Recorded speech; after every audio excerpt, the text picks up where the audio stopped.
ஒரு புதிய காலை வெயிலில் நான் என் சிறிய அறையில் அமர்ந்து கொண்டிருந்தேன். சன்னல் வழியே வரும் ஒளி என் முகத்தில் பட்டது.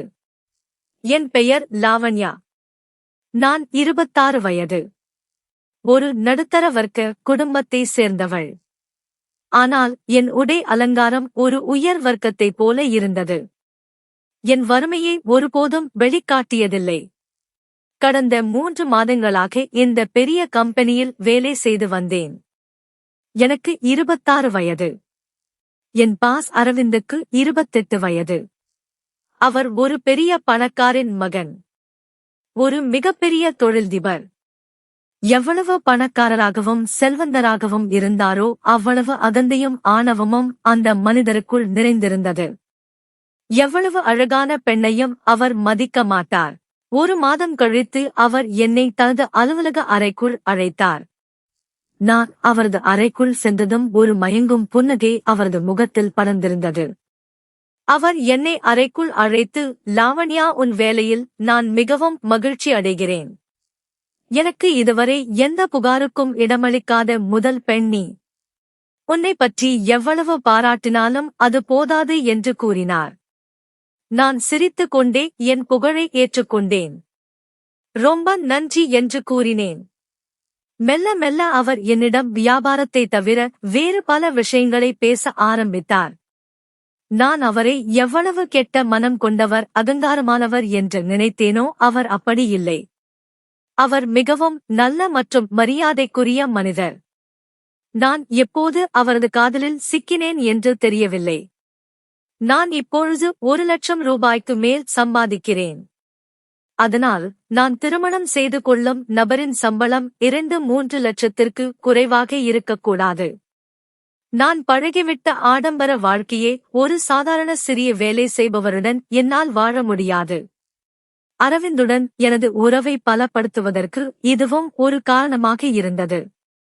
அவர் என் மீது காதல் கொண்டால் அவருடன் என் வாழ்க்கை மிகவும் நன்றாக இருக்கும் என்று நான் நினைத்தேன்.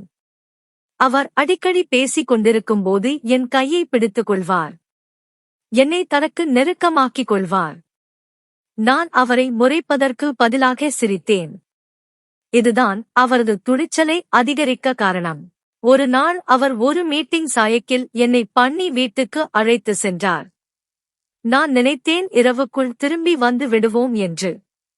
ஆனால் மாலை இருள் சூழ்ந்து எந்த மீட்டிங்கும் நடக்காத போது நான் அவரிடம், நீங்கள் இன்னும் உங்கள் மீட்டிங் உறுப்பினர்களை அழைக்கவில்லை.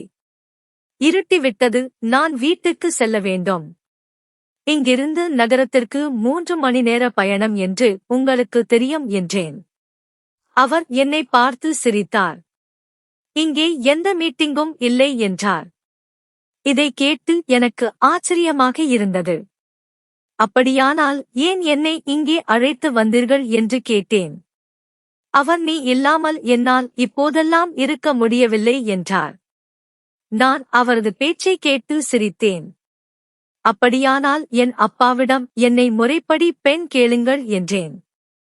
என் பேச்சை கேட்டு அவர் சிரித்தார். நான் ஒரு பணக்காரன், நீ ஒரு நடுத்தர வர்க்க பெண், நமக்கு ஒத்து போகாது என்றார். அவரது பேச்சை கேட்டதும் என் இதயம் உடைந்துவிட்டது. அவர் இப்படிப்பட்ட எண்ணம் கொண்டவர் இல்லை என்று நான் நினைத்தேன். ஆனால் அவரது பேச்சோ என் கனவுகள் அனைத்தையும் சிதைத்துவிட்டது. ஒரே வார்த்தையில் அவர் என் நிலையை எனக்கு நினைவூட்டினார்.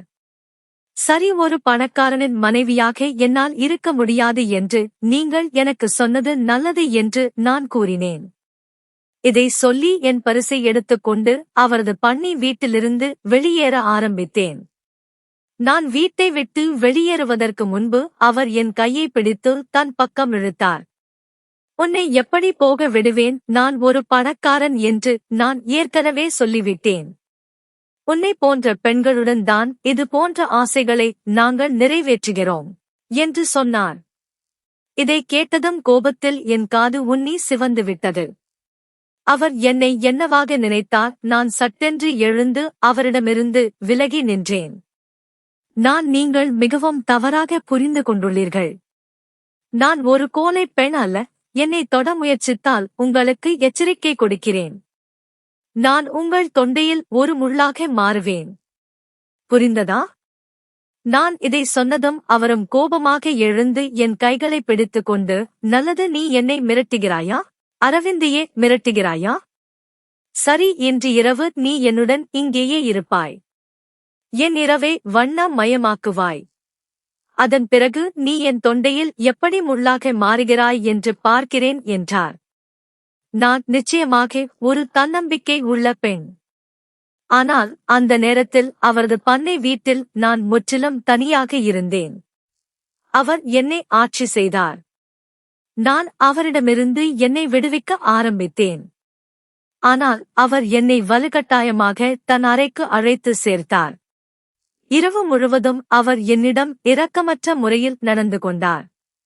என்னை அழித்த பிறகு அவர் என் மீது உரக்க சிரித்தார். இதோ நான் உன்னுடன் என் இரவை வண்ணமயமாக்கினேன். இப்போது நீ என்னுடன் என்ன செய்ய முடியும் என்று பார்க்கிறேன் என்றார். நான் பலவீனமான பெண்களைப் போல அளவில்லை. அவரிடம் கருணைக்காக கெஞ்சவில்லை. நான் தனியாக அந்த பண்ணி வீட்டை விட்டு வெளியே வந்தேன். நான் என் வீட்டுக்கு திரும்பிய போது என் அப்பா மிகவும் கவலையுடன் இருந்தார். அவர் என்னிடம் இரவு முழுவதும் எங்கே இருந்தாய் என்று கேட்க ஆரம்பித்தார். நான் அவருக்கு எந்த பதிலும் சொல்லவில்லை. நான் ஊடகங்கள் முன் சென்று அந்த மனிதரைப் பற்றி எல்லாவற்றையும் உண்மையே சொன்னேன். என் முகத்தையும் காயங்களையும் காட்டினேன். முதலில் இந்த செய்தி பரவலாக பரவியது. ஆனால் அரவிந்த் படத்தின் முன் இந்த செய்திக்கு வேறு ஒரு நிறம் கொடுக்கப்பட்டது. நான் வேறு ஒருவருடன் பாவம் செய்துள்ளேன். வேறு ஒருவருடன் வேடிக்கை பார்த்து அரவிந்த் மீது பலி சுமத்துகிறேன் என்று நான் எல்லோருக்கும் முன் கெட்டவளாகிவிட்டேன். மன உளைச்சலுக்கு ஆளாகியிருந்தேன். நான் வேலையை விட்டுவிட்டேன். வீட்டில் உட்கார்ந்து விட்டேன். மக்களை எதிர்கொள்வது எனக்கு மிகவும் கடினமான வேலையாகிவிட்டது. என் தன்னம்பிக்கை அனைத்தும் அழிந்துவிட்டது. மக்களின் பேச்சுகளையும் சந்தோஷமான மற்றும் காரி தொக்கும் பார்வைகளையும் என்னால் தாங்க முடியவில்லை. பல வருடங்களாக சம்பாதித்த மரியாதையை அந்த மனிதன் 2 பைசாவுக்கு மதிப்பில்லாமல் ஆக்கிவிட்டான். அந்த மனிதன் மீது எனக்கு அவ்வளவு வெறுப்பு இருந்தது. என் அப்பா என் அவமானத்தின் அதிர்ச்சியை தாங்க முடியாமல் அவருக்கு பெரிய மாரடைப்பு ஏற்பட்டது. என் அப்பா மருத்துவமனைக்கு கூட சென்றடையவில்லை. அதற்குள் இறந்துவிட்டார். என் அப்பாவின் மரண செய்தியை கேட்டு அங்கேயே மயங்கி விழுந்துவிட்டேன். ஆனால் எனக்கு நினைவு வந்தபோது மற்றொரு மனதை உழுப்பும் செய்தி எனக்கு காத்திருந்தது. டாக்டர் என்னிடம் நான் கர்ப்பமாகிவிட்டேன் என்று கூறினார். இந்த செய்தி எனக்கு மிகவும் வேதனை அளித்தது. என் அப்பாவின் இறுதி சடங்குகளை முடித்த பிறகு நான் மீண்டும் அதே மருத்துவமனைக்கு சென்றேன். பெண் மருத்துவரிடம் எப்படியாவது என் இந்த குழந்தையை சுத்தம் செய்ய வேண்டும் என்று கூறினேன். ஆனால் அவர் என்னிடம், நான் அதை சுத்தம் செய்ய முடியும், ஆனால் உங்கள் உயிருக்கும் ஆபத்து வரலாம். நீங்கள் ஏற்கனவே மிகவும் பலவீனமாகிவிட்டீர்கள். இப்போதைக்கு இதை தாங்கும் சக்தி உங்களிடம் இல்லை என்று கூறினார். அதனால்தான் அவர் எனக்கு சில சக்தி வாய்ந்த மருந்துகளை எழுதி கொடுத்தார். 16 நாட்கள் இந்த மருந்தை நீங்கள் சாப்பிட வேண்டும். அதன் பிறகு நான் உங்கள் குழந்தையை சுத்தம் செய்ய முடியும் என்று சொன்னார். நான் இன்னும் லேடி டாக்டரின் அறையை விட்டு வெளியே வரவில்லை. எனக்கு பின்னால் சரியாக ஒரு பெண்ணும் ஒரு ஆணும் நின்றிருந்தனர். ஒருவேளை அவர்கள் லேடி டாக்டரிடம் பரிசோதனை செய்ய வந்திருக்கலாம்.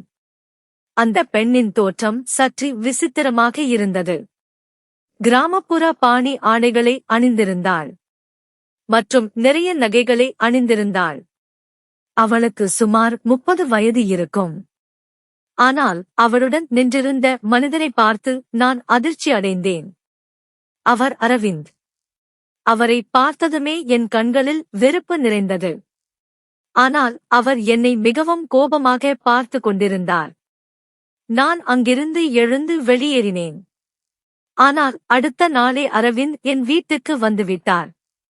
நான் அவரிடம், இப்போது நீ இங்கே என்ன வெடுக்க வந்தாய்? நீ விரும்பியதெல்லாம் நடந்துவிட்டது. நீ என்னை அழிக்க விரும்பினாய், அதையும் செய்துவிட்டாய். என்னை இழிவுபடுத்த விரும்பினாய், அதையும் நீ செய்து முடித்துவிட்டாய்.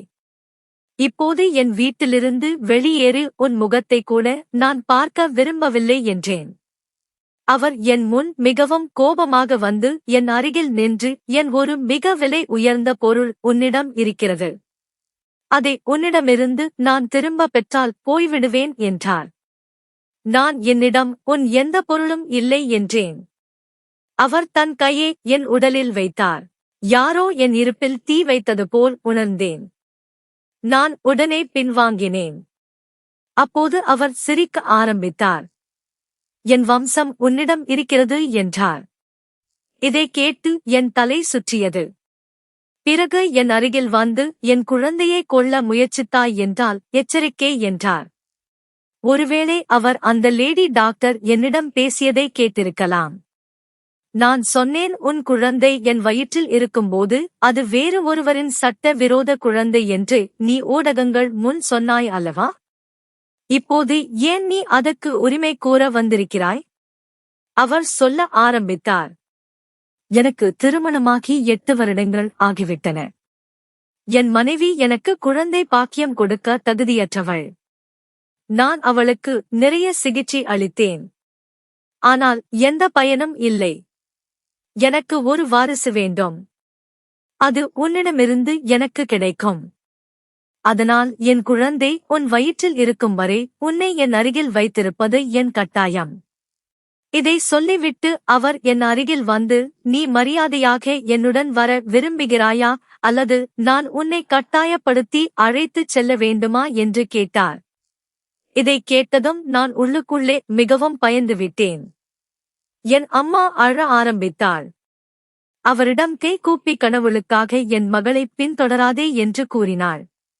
அவர் சொன்னார், விட முடியாது லாவண்யா என் குழந்தைக்கு தாயாக போகிறாள். என் வாரிசு அவளிடம் இருக்கிறது. நான் அவளை விடுவித்தால் அவள் என் குழந்தையை கொன்று விடுவாள். நான் அதை கொன்று விடுவேன். நான் உன்னையும் உன் சட்டவிரோத குழந்தையையும் வெறுக்கிறேன் என்று சொன்னேன். நான் இதை சொன்னதும் அவர் என் வாயில் பலமாக அறைந்தார். என் குழந்தையைப் பற்றி எதுவும் சொல்லாதே. என் குழந்தைக்காக நான் உன்னை சட்டபூர்வமாக மனைவியாகவும் ஆக்க தயாராக இருக்கிறேன் என்று சொன்னார். பிறகு பண்டிதரை நான் என்னுடன் அழைத்து வந்திருக்கிறேன் என்று கூறி தன் காரில் இருந்த பண்டிதரை அழைத்து எங்களுக்கு திருமணம் செய்து வைக்கும்படி சொன்னார். அந்த பண்டிதர் வந்ததும் திருமணம் நடக்க ஆரம்பிக்க நான் திருமணம் செய்ய மறுத்துவிட்டேன். அரவிந்த் கோபத்தில் என் அம்மாவிடம், உங்கள் மகள் மரியாதையாக என்னை திருமணம் செய்து கொள்ளவில்லை என்றால் நான் அவளை இங்கிருந்து வலுக்கட்டாயமாக அழைத்து செல்வேன் என்று சொன்னார். இவள் எந்த எதிர்ப்பும் இல்லாமல் என்னை திருமணம் செய்து கொண்டால் நான் உங்கள் பொறுப்பையும் ஏற்றுக்கொள்வேன். உங்களுக்கு எந்த கஷ்டமும் வராது. என் அம்மா என்னிடம், எப்படி இருந்தாலும் இவர் உன்னை தன்னுடன் அழைத்துச் செல்வார். நீ ஒரு சரியான உறவாக இவருடன் செல்வது நல்லது என்று கெஞ்சினாள். என் திருமணமும் அரவிந்துடன் மிகவும் கட்டாயத்தின் பெயரில் நடந்தது. திருமணத்திற்கு பிறகு அவர் என்னை நகரத்திற்கு அழைத்து வந்தார். அவருடைய பெரிய பங்களாவில் நான் தங்க ஆரம்பித்தேன். என் மீது எந்த கட்டுப்பாடுகளும் விதிக்கப்படவில்லை. நாட்கள் செல்லச் செல்ல அரவிந்த் என்னை மிகவும் கவனித்துக் கொண்டார். நான் சரியாக சாப்பிட்டேனா இல்லையா என்று தினமும் கேட்பார். ஆனால் இவை அனைத்தும் குழந்தை பிறக்கும் வரை மட்டுமே என்று எனக்கு தெரியும். எப்படியும் நான் அவருடன் வாழ விரும்பவில்லை. காலம் கடந்தது. 9 மாத நீண்ட காலமும் கடந்துவிட்டது. எனக்கு பிரசவ வழி தொடங்கிய போது நான் அளவில்லாமல் அழுந்தேன். அந்த நேரத்தில் அரவிந்த் என்னை தூக்கிக் கொண்டு மருத்துவமனைக்கு சென்றார். நான் அவருடைய கையை பிடித்திருந்தேன். மிகவும் அழுது கொண்டிருந்தேன். எனக்கு மிகவும் பயமாக இருக்கிறது. அரவிந்த், நான் இறங்கி விடுவேனா என்று கேட்டேன். அவர் என் தலையை வருடி கொடுத்தார். உனக்கு ஒன்றும் ஆகாது என்றார். ஆனால் மருத்துவர்கள், இவளுடைய நிலை மிகவும் மோசமாகிவிட்டது. இந்த பெண்ணை அல்லது இவளுடைய குழந்தையை மட்டுமே எங்களால் காப்பாற்ற முடியும் என்றனர். இதை கேட்டதும் என் கடைசி நேரம் வந்துவிட்டது என்று தோன்றியது. ஏனென்றால் அரவிந்த் தனது வாரிசு மீது பாசம் வைத்திருந்தார். தனது வாரிசுக்காக அவர் எதையும் செய்வார். என்னையும் தியாகம் செய்யலாம். அதன் பிறகு எனக்கு தெரியவில்லை. நான் சுயநினைவின் உலகத்தில் இருந்து மறைந்தேன். ஆனால் எனக்கு சுயநினைவு திரும்பிய போது ஒருவேளை நான் ஏதோ ஒரு அற்புதம் காரணமாக உயிர் பிழைத்திருப்பேன் என்று தோன்றியது. செவிலியர் எனக்கு மருந்து கொடுத்துக் கொண்டிருந்தார். என் குழந்தை எப்படி இருக்கிறது என்று கேட்டேன். அதற்கு அவர் மன்னிக்கவும், நாங்கள் அதை காப்பாற்ற முடியவில்லை என்றார். இதை கேட்டதும் எனக்கு அதிர்ச்சியாக இருந்தது. இது எப்படி சாத்தியம் என்று கேட்டேன். அவர், உங்கள் கணவரிடம் குழந்தையை காப்பாற்ற வேண்டுமா அல்லது தாயை காப்பாற்ற வேண்டுமா என்று கேட்டோம்.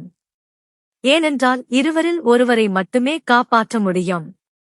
அதற்கு அவர், என் மனைவியை காப்பாற்றுங்கள், அவளுக்கு எதுவும் ஆகக்கூடாது என்றார். இதை கேட்டதும் எனக்கு பெரிய அதிர்ச்சி ஏற்பட்டது. இது எப்படி சாத்தியம்? அந்த மனிதன் என்னை தனது வாரிசுக்காக மட்டுமே ஏற்றுக்கொண்டார். அப்படி இருக்க அவர் எப்படி தனது குழந்தையை விட்டு பிரிய முடியும்? சிறிது நேரத்துக்கு பிறகு அரவிந்த் என் அறைக்குள் உடைத்தார். அவர் கண்கள் சிவந்தில், முகத்தில் துயரம் அப்பியிருந்தது. அரவிந்த் முற்றிலும் உடைந்து போயிருந்தார். அவர் என்னிடம் வந்து தன் கைகளால் என் கண்ணீரை துடைத்தார்.